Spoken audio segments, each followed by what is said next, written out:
Hi there, my name's Gordon, and today I'd like to talk to you about a game that you may not know about. It's called Torres. Torres is a winner of the 2000 Spiel Jahres award, which means it was a pretty amazing game in its year. And I think even today it still stacks up as a truly good game that if you're into strategy, real sort of heavy strategy but with a very light, easy accessibility to it, then this is a game you need to check out, because I have not got another game in my collection like it, and I haven't seen another game quite like it either.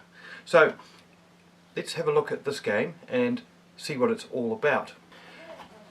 Now, Torres, as the name might suggest, is all about building towers and castles. And in this game you've got to build towers and castles to score points. There's a little story with the rules that goes that you've got a king who his castle has been destroyed, and before he dies and hands over the reins, he's going to give the title of king to the prince who can build him the best castle. The game's going to work over 3 rounds, and you've got to score every round and until the final round, where there are some optional scoring extras as well, and you claim the victory. Unlike many games, this game actually works in 3 dimensions, not just 2 dimensions. So it's quite a change in your thinking when you start to have to think about elevation as well as longitude and latitude across the board. It's a very interactive game, so I think many people might be put off by the thought of, oh, heavy strategy. But you know what? It isn't just heavy strategy. This is a light and easy to get into game. It's just that the potential depth of the strategy is really right up there. So let's have a look in this game box and see what we can find out about the game, and then we'll get right into it.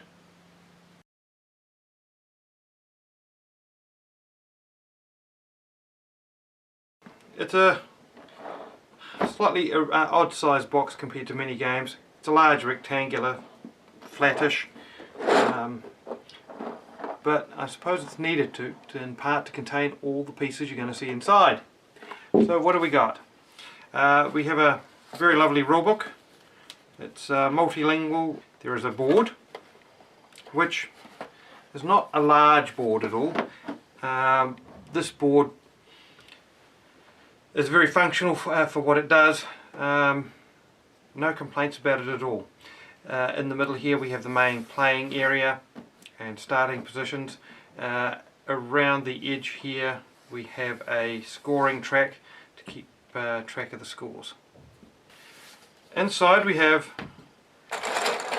well, I suppose the bit that everyone wants to see is lots of these little castle pieces, and they will stack up to form towers and be used in conjunction with others to build these castles. There's also a number of wooden playing pieces. They're sizable, they're hardy, they're perfectly functional, nothing flash. There's some scoring tokens and track markers as well. And lastly there's some cards. Now the cards range from some setup cards depending on the number of players, which also tell you how many pieces you're going to get each turn of the game. There is some player summary cards, very quick to grasp. There are some scoring cards, and finally there is 4 sets and 4 different colours of various optional extra actions you can do in the game, which we'll get into in a very short while. All up, nice simple components, and the thing that you're going to immediately want to get your hands on and like are these.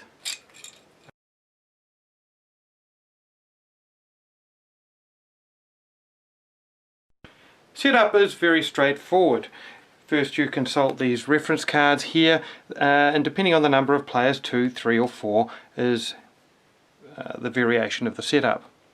We're going to look at a 4-player setup, so here we go. Each player will receive 4 stacks of towers each too high. Each player will take a colour. In addition, they will take the matching colour cards to go with their colour. Scoring markers are placed on the start of the scoring track, and once this is set up to this point, the first player, typically the youngest, but if you've gone past that, a random player, places one of his knights, represented by these markers, on one of these tower sections, and so on.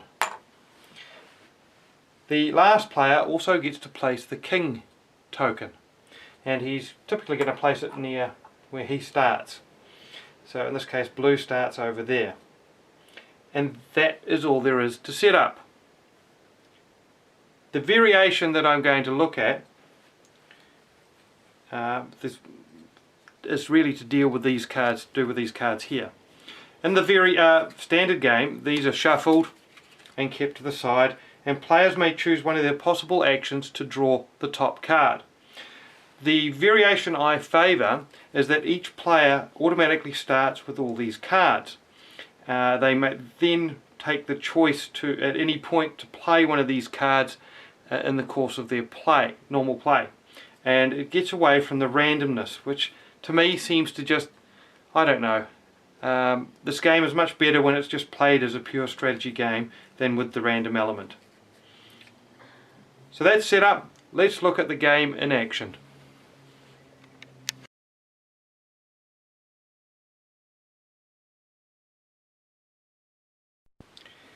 It's almost the end of the first round, and I thought I'd just show you how it leads into the first scoring, which will explain a lot about what this game is all about. So everybody's down to their last turn, and we're starting with green, who has this one stack left, and they decide to put both down there, move one up to there. That's 3 actions, and perhaps they could get this one down for 4-5. Black is the next player. They've got 1 stack left. For them, this could be quite easy, perhaps as easy as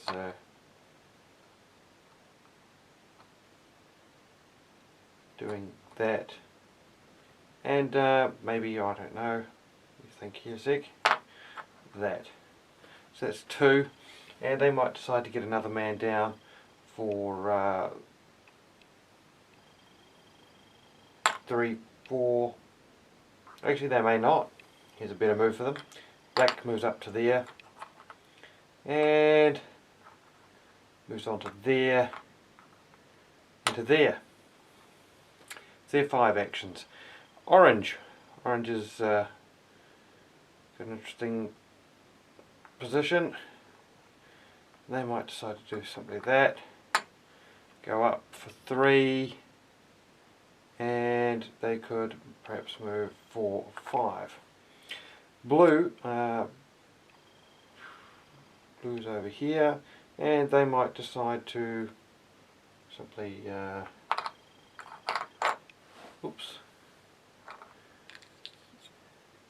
do this. Now, what's interestingly happened here is that, as you can see, things are starting to mix up. People are on different buildings, buildings are getting much higher, and this is only the first round. How scoring works is quite simple. You take the height of your highest piece in any one building, and only your highest piece. So in this case, green has 3 pieces in the same building, but it only counts its highest piece. You count the number of tiles in the floor plan, so that would be 1, 2, 3, 4, 5, 6, and you multiply it by the height of your highest knight. So that would be 3 6s are 18, so green would move forward 18 on the chart. Scoring track. Blue and orange would also score 6. This is similar throughout. So here we have 1, 2, 3, 4 by 1, 2, 3 high, so that would be 12 for orange and 8 for black. The bonus is over here. If you occupy the same building as the king and you're at the same height as the king, you score an additional bonus. There are optional scorings. Some of these are for each round, whereas some of them are for the end of the game. The king is moved at the end of every round and repositioned by the lowest scoring player. So this enables them to try and gain some sort of small bonus from the king and position it in a way that is of some advantage to them. The rest of the game is going to just continue and expand what you see here. So we're going to see bigger, taller towers and castles. All the gaps are, that can be filled in will be filled in. So for example, this gap can't be filled, but this one will be, and probably this one, or maybe that one. It just sort of varies, and every game is very, very different. The final scoring round can use the optional scoring tokens again, and it's all to do with positioning of your men, and in this case, one man on each man that you've got on different heights. For each man in a straight line, all adjacent to each other in a square pattern, all at the same height, that sort of thing. So the additional optional scoring means that you can have an extra layer of strategy which you can work towards at the end of the game. So you're trying to get patterns conforming to this bonus scoring cards, which to me it does add a very big extra layer of strategy. Something I haven't touched on yet is the function of all these bonus cards. Now the extra strategy cards that you can pick up, or if you use the variation I recommend every player starts with, some will give the player 6 action points for the turn. This one will allow them to do a very sneaky move where you go in at one level and come out at another level in a building. Quite an advantage. 7 action points. Draw an extra tile through. Pick up a tile and reposition it. Place a building level under an existing knight. Make a jump. Jump up a couple of levels. And jump up one level on a diagonal. These are all really, really handy things, and because I like to play with the variant where everyone has all the cards, it means each player has a lot of choices through the game. When do they play these? Are they trying to set up a sort of special position where they can utilize these? There's just so much more to happen and think about with these. So you can play the basic game, but I do recommend that this, having all of these as a starter, is a much better game. This is how the end of the game might look. As you can see, there's been quite a lot of construction, and there's a lot of people piggybacking on each other's buildings. It gets quite intense trying to perhaps look at all of this, and some people might suffer a little bit of analysis paralysis, but I don't think it's a game which you can sit too long looking at, because there's just so much potential to calculate. To me, this is a great strategy game that's very easy to play, but with so many choices. And that's one of the nice things about good strategy games, is they give you lots of different choices about, in this case, where you're going to move, what you're going to build, are you going to jump on somebody else, are you going to play a card that might give you some special advantage, will you expand a building, footprint. So many choices.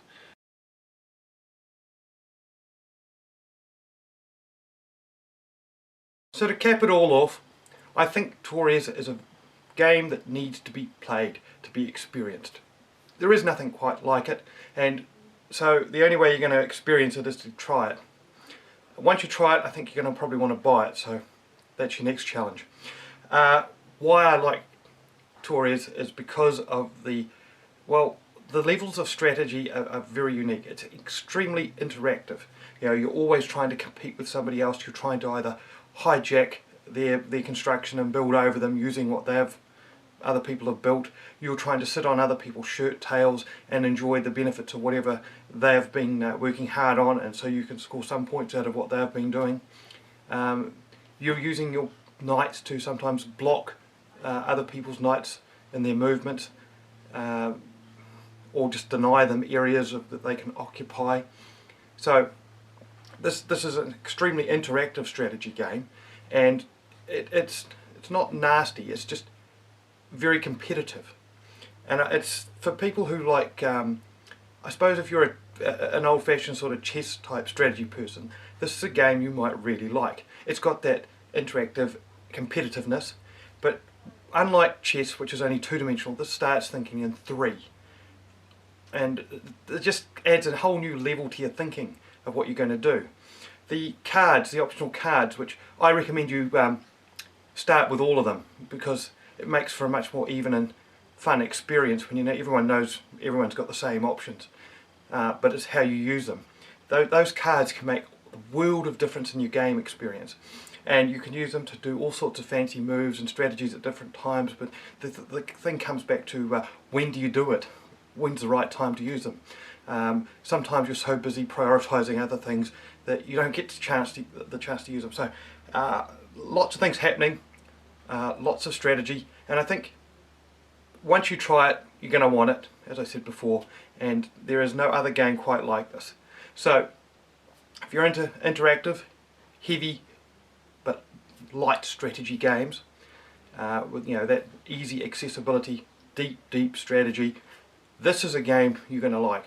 Now it plays out over around 2 hours, I find. It might be slightly longer with your first game because you're going to have so many things to think about, but with a few games under your belt, it does come back a bit in time as players get to understand what their choices are. It plays very well with 2 players, it plays exceptionally well with 3 players, and it plays really well with 4 players. It's a game that doesn't mind how many players you've got. So give it a go, have a look out for it somewhere, try it and enjoy it.